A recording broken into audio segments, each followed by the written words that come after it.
I'm here at AUSA with Navistar's Dan Webster. We're standing beside Navistar's ATX8 Heavy Truck, a truck of Czech origin offered for a Canadian competition by an American company. Some may consider that to be an unusual choice. Dan, why did Navistar go for a Czech design? Well, the simple answer is we felt that this was the most mobile, the most technically capable vehicle in the world market today to suit Canada's needs. So the needs of this particular program are extreme in terms of the off-road capability of the vehicle. So we zeroed in, we took a look at many different variants, many different chassis spread around the world, and selected Tatra as being the one that could get us to the award. Have you made any changes, any modifications to the original Tatra product to maybe better suit the Canadian customer? Yes, we have. In fact, the original RFP stated that this truck should be CMVSS or FMVSS compliant. So what we did is we actually North Americanized the truck, which suits many different purposes. One of them, of course, the commonality with parts supply in North America. So we've installed a Navistar engine, a 13-liter engine, an Allison American-built transmission. The cabs are Navistar cabs. The body and all of the ancillary equipment, including the air ride systems, including the electrical systems, are all by Navistar with North Americanized product. So what you see here by Tatra really is the running gear, the chassis itself, which we intend to assemble in Canada for this particular program. That running gear, the suspension and so on, is Tatra describe it as their crown jewels. It's a pretty unique setup, pretty unique system. Perhaps you could give us a quick description of its uniqueness and why you think it's so good?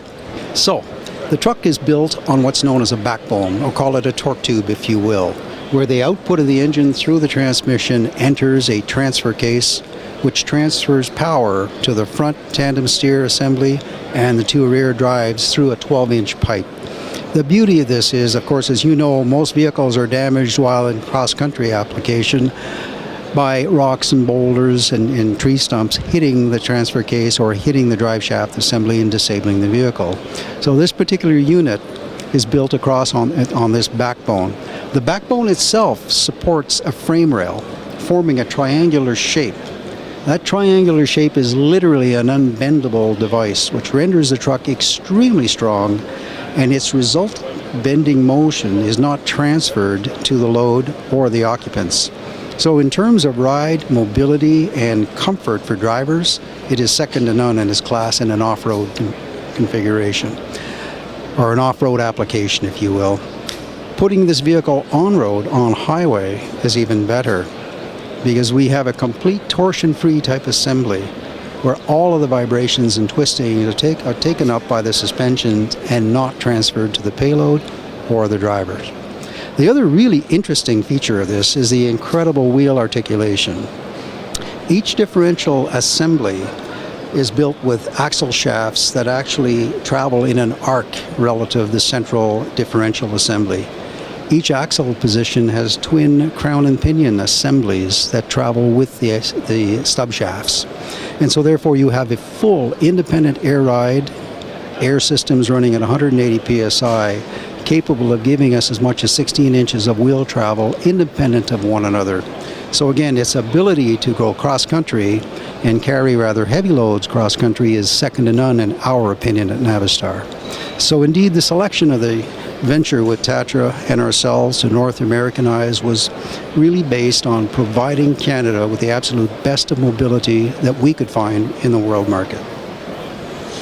And beyond Canada, any other potential customers you're looking towards targeting with this product?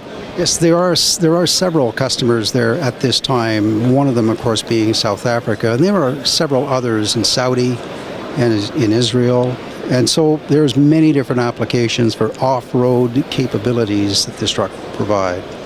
I'll leave it to Rob to actually explain to you what tenders are out there, because I'm really not involved with any much more than what we're doing in Canada.